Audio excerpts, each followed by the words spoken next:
नमस्कार मित्रों, मैं आचार्य कल्की कृष्णन। आज बात करेंगे एक रात की।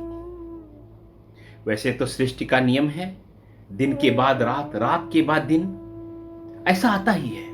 और हम सबके जीवन में रातें आती हैं। मेरे जीवन में भी रातें आई, आपके जीवन में भी शायद आई होंगी। रातों जब आती हैं हम डर जाते हैं, चिंतित हो जाते हैं, परेशान हो जाते हैं और प्रतीक्षा करते हैं कि दिन कब होगा, जबकि जानते हैं सृष्टि का नियम है। लेकिन आज जिस रात की बात करने वाला हूं मैं, वो रात आई थी जीवन में भगवान राम के। वैसे तो उनके जीवन में भी बहुत सारी रातें आई, बहुत सारी रातें आई उनके जीवन में। ऐसी ही एक रात के बारे में वर्णन करते हुए भगवान राम के मुंह से जो वचन निकले, उन महाकवि निराला ने ये शब्द दिए थे, अन्याय जिधर है उधर शक्ति कहते छल छल, हो गए नयन कुछ बूंद पुनः ढल के दृग जल। रावण धर्मरत भी अपना मैं हुआ अपर, यह रहा शक्ति का खेल समर शंकर शंकर। ऐसे वचन बोले थे राम ने, करुणा भरे वचन। लेकिन जिस रात की बात कर रहा हूं, वैसी भयानक रात राम के जीवन में भी नहीं आई थी। समुद्र तट पर राम बैठे हुए हैं, अर्धरात्रि हो गई है, समुद्र की उत्ताल तरंगे अपना खेल खेल रही हैं और राम कैसे बैठे हुए हैं। उनकी गोद में सिर है उनके प्राणों से प्यारे भाई लक्ष्मण का, जिसने बिना कारण अकारण वनवास में उनके साथ चलाया था। लक्ष्मण किसी भी पल मर सकते थे। और राम की पत्नी सीता उस जमाने की एक माफिया के कब्जे में थी और राम को मालूम था कि यह कौन माफिया है जिसके कब्जे में मेरी पत्नी है। आप अपने जन्म स्थान से, अपने नगर से, अपने शहर से, अपने राज्य से सैकड़ों किलोमीटर दूर है। कोई ऐसा व्यक्ति नहीं है जो अपना हो सके। कोई ऐसा व्यक्ति नहीं है। जो वानर भल्लुक जो हैं, तात्कालिक मित्र हैं, वह भी एक उद्देश्य के लिए आपके साथ आ गए, कुछ महीनों का साथ है। ऐसा कोई भी कंधा नहीं जिस कंधे पर आप अपना सिर रखकर रो सके। वह अंधेरी काली रात। हनुमान औषधि लेने गए हैं, दवा लेने गए हैं भाई के लिए। आएंगे कि नहीं आएंगे पता नहीं है। पत्नी किस हाल में है वह पता नहीं है।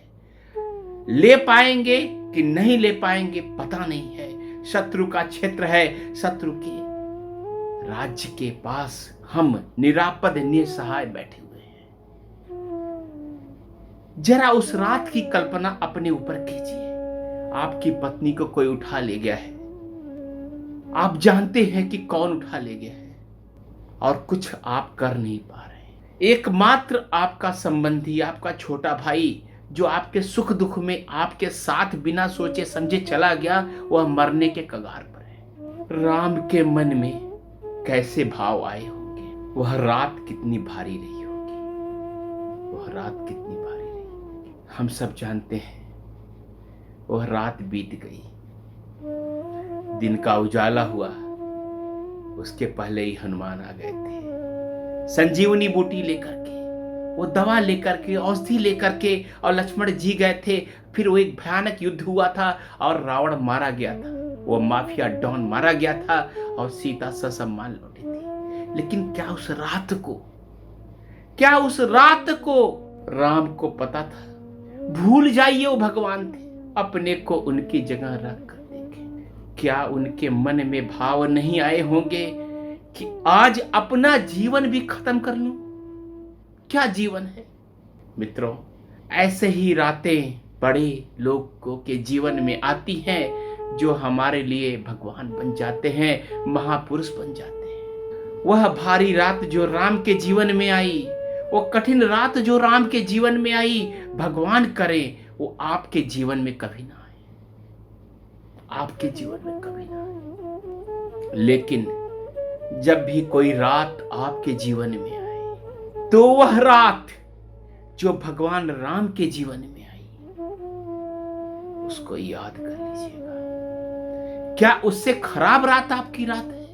जब आप सोचें कि क्या मैं अपने जीवन को समाप्त कर लूं, जब आप भगवान को अपने जीवन की कठिनाइयों के लिए कोसें, जब आप अपनी किस्मत को गालियां दें, जब आप सोचे कि क्या मैं निराशा के दलदल में धंस गया हूं, जब आप सोचे कि अंधेरा इतना कठिन हो गया है मेरे जीवन का कि उजाला कभी भी नहीं आएगा, तो उस रात को जरूर याद कीजिएगा जो भगवान राम के जीवन में आई। जब भी मेरे जीवन में कोई कठिनाई आती है, कोई संतरास आता है, डूबने लगता हूं, तो मैं उसी रात को याद करता हूं, उस समुद्र तट को याद करता हूं और उस सिंह पुरुष को याद करता हूं जिसको आज हम भगवान राम कहते हैं। और आप सब भी याद कीजिएगा कि भोर होने से पहले ही कोई हनुमान कहां से आ जाएगा कुछ पता नहीं। और न भी आए हनुमान, राम के अंदर उतनी शक्ति थी जो आंसू उस रात को उस राम के आंखों से निकले थे, जिन्होंने उन्हें भगवान बनाया था।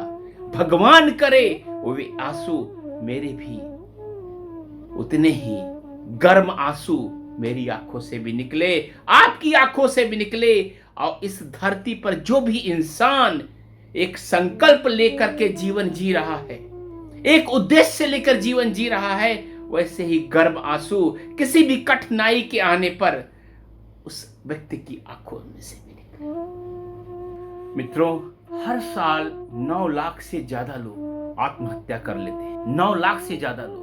इसका मतलब है हर 30 सेकंड में कोई न कोई आत्महत्या कर रहा है। और उनके जीवन को देखेंगे तो कठिनाइयां जो भी उनकी है, मैंने आज तक बहुत कम ऐसे लोग देखे हैं जो भगवान राम के उस रात से ज्यादा कठिन परिस्थिति में जी रहे। बड़े बड़े हीरोज को मैंने देखा है, नेताओं को, उद्योगपतियों को।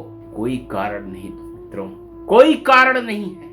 ऐसा कोई जीवन में कारण नहीं हो सकता है कि यह ईश्वर की सबसे बहुमूल्य सौगात अपने जीवन को आप खत्म कर दें। जब भी आपके मन में कोई निराशाजनक भाव आए, जब भी आपको कठिनाई आपको लगे ग्रस रही है, भगवान राम की उस रात को याद कीजिएगा। और याद कीजिएगा कि उस रात से जो निकल करके व्यक्ति निकला था, आज उसके पूरे भारत में पूजा होती है। उसको भगवान कहते हैं लोग। कोई ये नहीं कहता कैसा भगवान जिसकी बीवी को भी एक माफिया उठा ले गया था। कोई नहीं कहता कैसा भगवान जिसका भाई मरने की कगार पे था। कोई नहीं कहता कैसा भगवान जिसको अपने ही राज्य से बाहर 14 साल के निकाल दिया गया था। लोग एकमात्र याद करते हैं उन रातों को जिनसे निकल करके वह व्यक्ति, वह महान बना, महानों से महानतम बना और भगवान बन गया। क्या आप नहीं चाहते अपने अंदर के भगवान को निकाल पाना? क्या नहीं चाहते आप? हम सब के अंदर भगवान है। जब भी कोई रात आपके जीवन में आए, याद कीजिएगा उस रात को और सोचिएगा यह रात नहीं है, यह भगवान बनने का मार्ग निकल के आया है। आप सबको जिनके जीवन में आज कठिनाई है, उन सबको ऐसा मार्ग भगवान बनने के उच्चतम शिखर पर पहुंचने के जीवन के ऐसे ही निकले। मेरी शुभकामनाएं ऐसे सभी व्यक्तियों के साथ।